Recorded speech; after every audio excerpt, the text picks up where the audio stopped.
Hola, queridos y queridas estudiantes, bienvenidos a esta primera videoclase de la materia. Vamos a trabajar con un tema muy importante que es la documentación, propiamente, específicamente para la traducción literaria, algunas cuestiones metodológicas. Vamos a trabajar con los capítulos 5 y 9 del manual de García y García Yebra, que es excelente, ¿sí? Les recomiendo que tengan este libro en su biblioteca de traducción si es que se van a dedicar a la traducción literaria. Y espero además que todos ya se estén armando su biblioteca de traducción, ¿sí? Con diccionarios, manuales de gramática, manuales de traducción. Sí, es muy importante que ya tengan tanto una biblioteca física como una biblioteca virtual.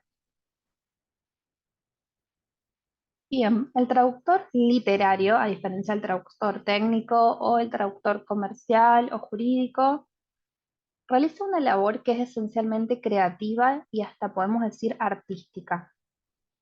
Y es necesario que desarrolle tanto su competencia traductora como su competencia documental. Cuando hablamos de competencia traductora, nos referimos a varios aspectos, ¿sí? Como el saber enciclopédico de la cultura en general, la intuición lingüística para poder detectar y resolver problemas de traducción, su sensibilidad literaria y artística, el estilo de escritura.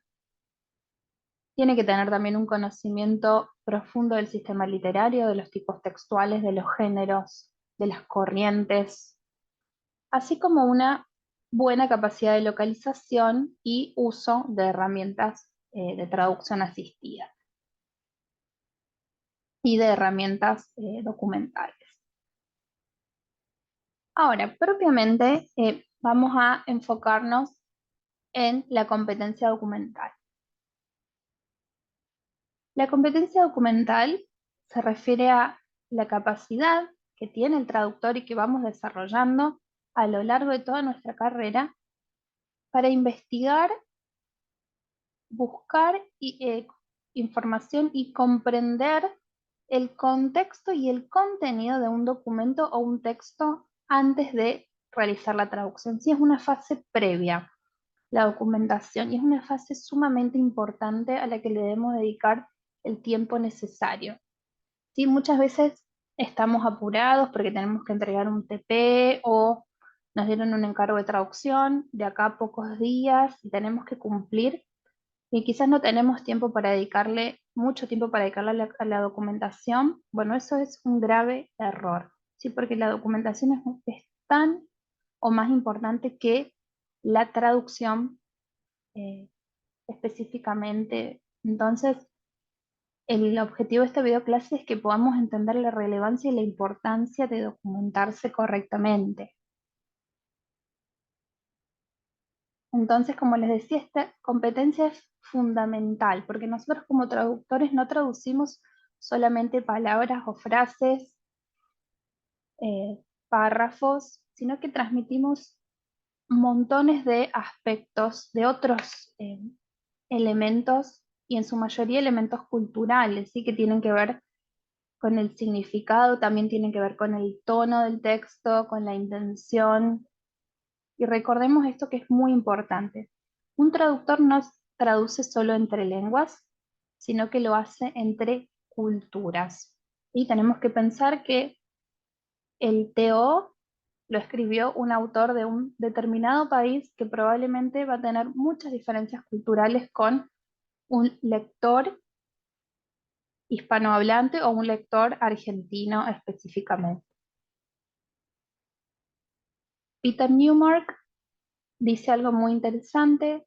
Él compara el texto con un iceberg y nos dice que la mayor parte del texto no se ve, sino que queda oculto todo lo que es el contexto, la parte contextual del texto. Y nosotros como traductores trabajamos con ese contexto en el cual se encuentran una gran cantidad de problemas de traducción, sobre todo culturales, y es ahí donde tenemos que poder encontrar distintas soluciones para que ese contexto se adapte a la nueva cultura, a la cultura receptora del TM, pero obviamente sin distorsionar y siempre cumpliendo con nuestro encargo de traducción.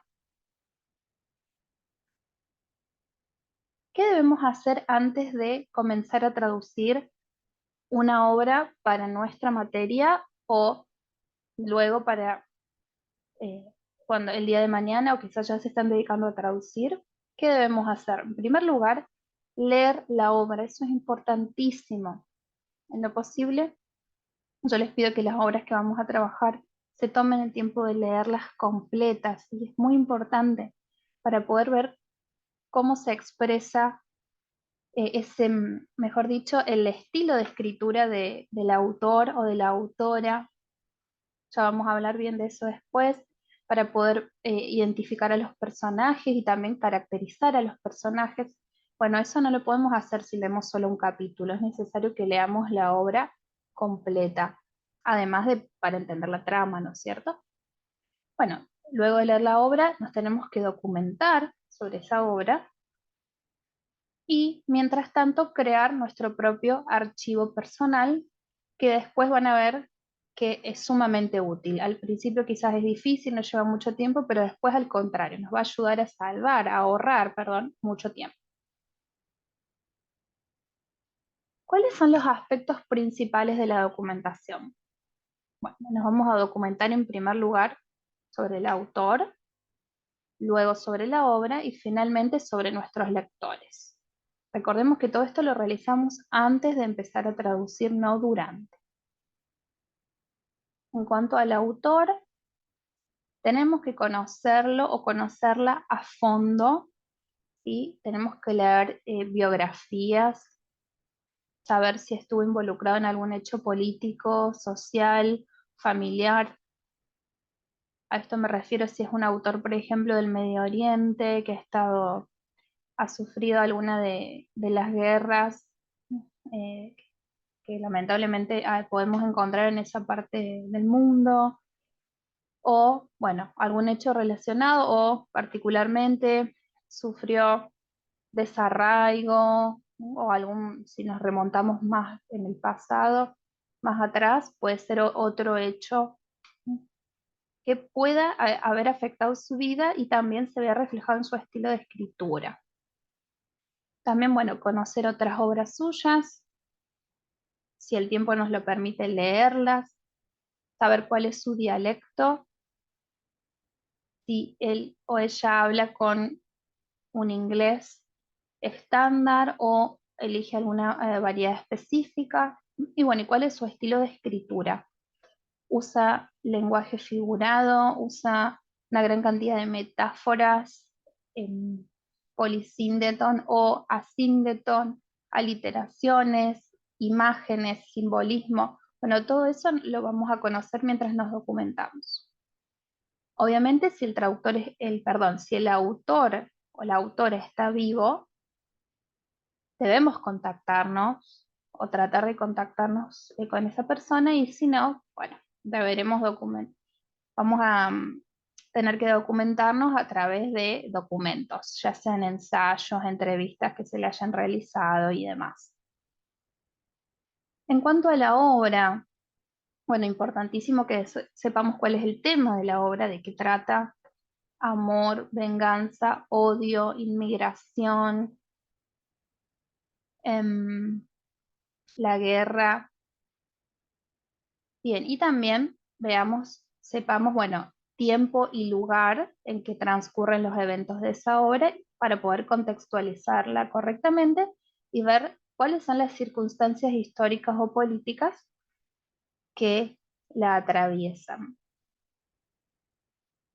Muchas veces sucede que el tema y la ambientación de ese tema están muy alejados de la cultural y geográficamente del lector del texto meta.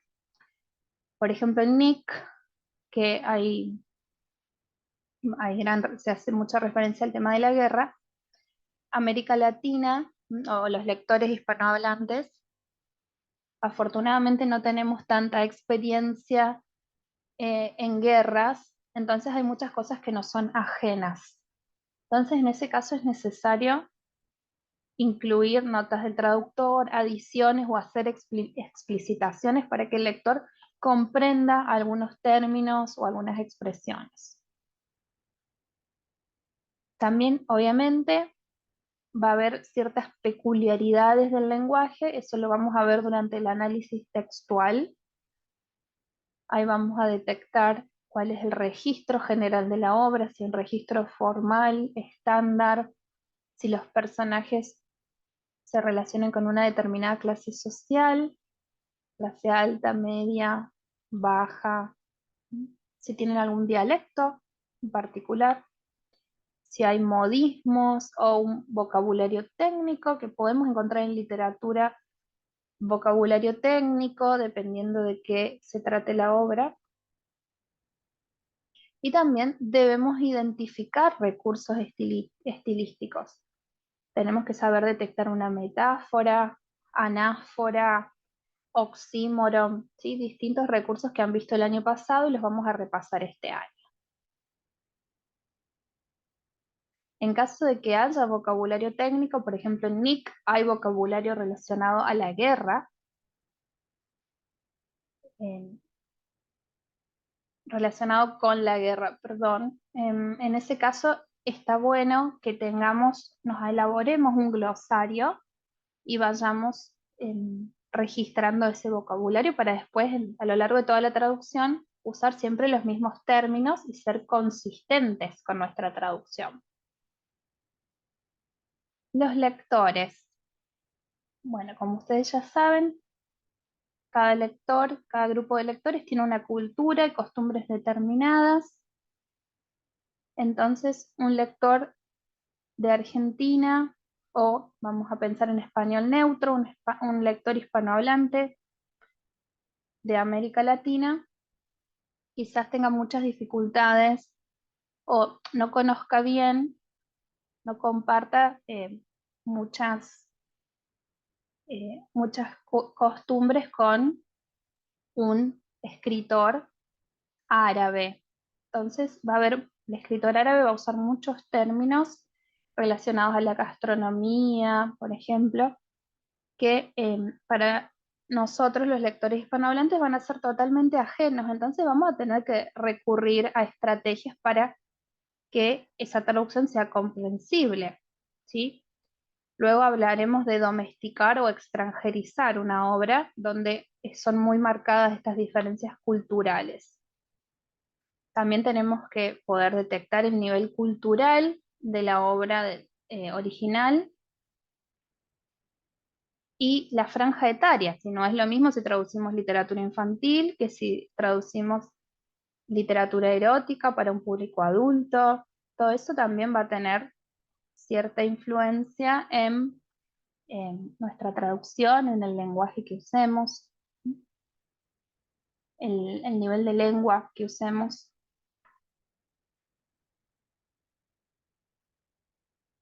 Bien, en cuanto a nuestro archivo personal, que es importante, como les digo, que vayan ya armando distintas carpetas, puede ser en su computadora o una lista de favoritos, si usan Google Chrome. Es importante que ya vayan teniendo, en este caso de Nick, creen una carpeta y se vayan documentando sobre el autor, el género, ¿sí? Sobre la novela psicológica, bueno, la corriente literaria, el tema que se aborda o los temas que se abordan en la novela. Y bueno, obviamente, en cuanto a los idiomas, inglés, español, eso puede ser una carpeta ya compartida para todas, pueden aplicarla no solo para literaria, sino para todas las materias. Distintas áreas de la traducción, tener una carpeta con diccionarios monolingües, diccionarios bilingües, diccionarios de colocaciones. ¿Sí? Entonces ven que la documentación es muy amplia y muy importante. Bien, bueno, esto es un poco más detallado de lo que ya hemos hablado. a qué tipos de documentos pueden recurrir para documentarse sobre el autor del LIC, en este caso, pero esto aplica para todas las obras que vamos a ver este año. Pueden recurrir a autobiografías, enciclopedias literarias, entrevistas. En cuanto al tema de la obra, la guerra o las consecuencias de la guerra, ese es uno de los temas.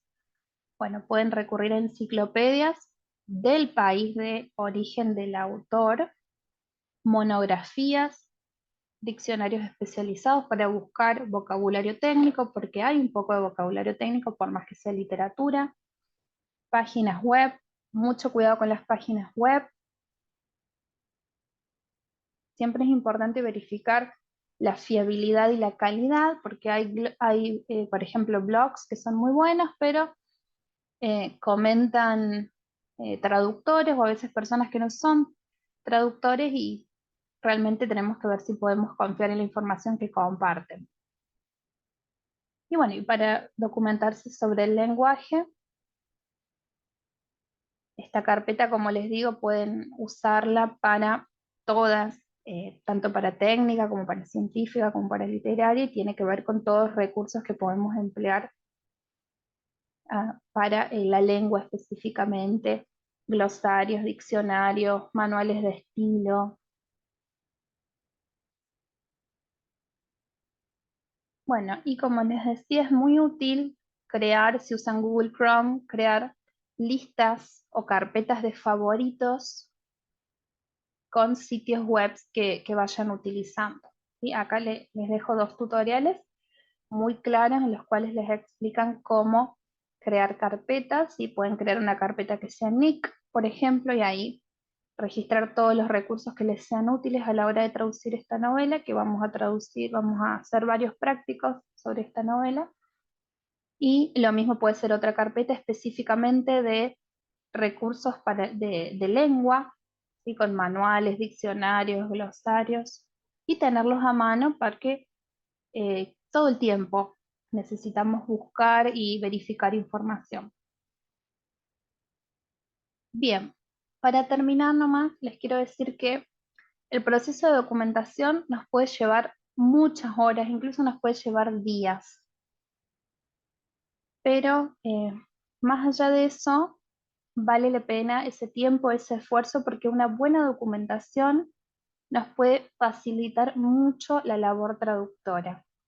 Un buen glosario nos puede facilitar la traducción, por ejemplo, y documentarnos correctamente sobre el contexto de la obra, sobre el autor, nos puede evitar muchas distorsiones también. Entonces, es muy importante que nos documentemos. Quizás puede ser que la documentación nos lleve más tiempo que la traducción, ¿sí? Más tiempo el tiempo que empleamos para traducir el fragmento del trabajo práctico en este caso, pero bueno, les digo que vale la pena porque una buena documentación se refleja después en una buena traducción. Bien, eso es todo por ahora. Espero que les haya sido útil. Esto es un pequeño resumen del material teórico que tienen que leer esta semana. Y bueno, quedamos entonces en contacto a través del foro del aula virtual. Que anden muy bien.